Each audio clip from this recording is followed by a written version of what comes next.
Hai, Assalamualaikum. Terima kasih kerana menonton video Syida. Jangan lupa like dan subscribe YouTube channel Syida ni dan nantikan tips mengenai produk dan kesihatan.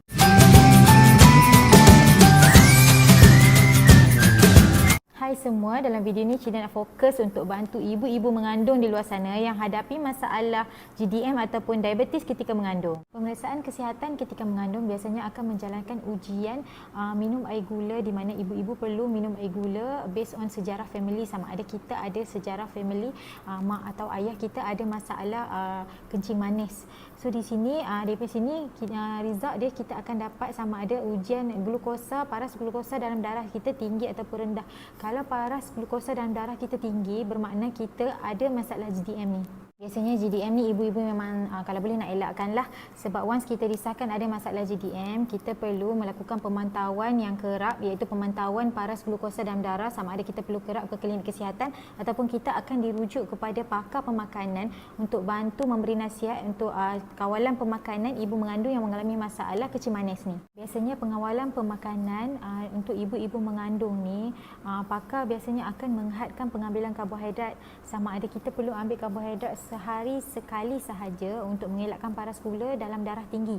Kita kena sentiasa beringat bahawa mengandung ni bukanlah alasan untuk kita tak jaga pemakanan kita. Kita perlu jaga pemakanan untuk elakkan masalah GDM ataupun masalah darah tinggi ketika mengandung lah.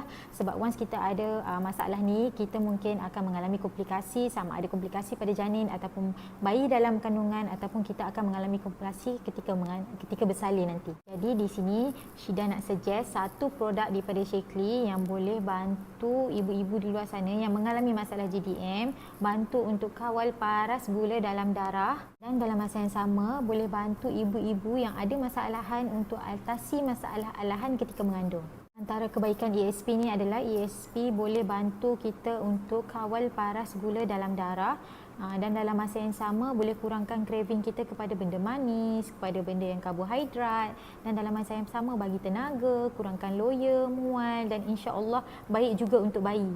Dan disebabkan oleh ESP ni adalah protein soya Shakely. Soya, kalau ibu-ibu, biasanya kalau kita dengar ibu-ibu yang konsum soya ketika mengandung ni, baby ni akan lahir putih dan cantik. Yes, sama kepada ESP, cuma bezanya ESP ni adalah soya yang berkualiti tinggi, soya yang tak diubah secara genetik, selamat untuk diambil oleh ibu-ibu. Dan ada customer yang bagi feedback yang dia orang bersalin, babynya cantik, putih dan gebu. Okey, setakat itu saja video Syida. Terima kasih kerana menonton video ni sampai habis. Kalau anda berminat untuk dapatkan ESP Shakely, boleh kontak Syida di nombor 011 3959 8440. Terima kasih semua. Bye. Assalamualaikum.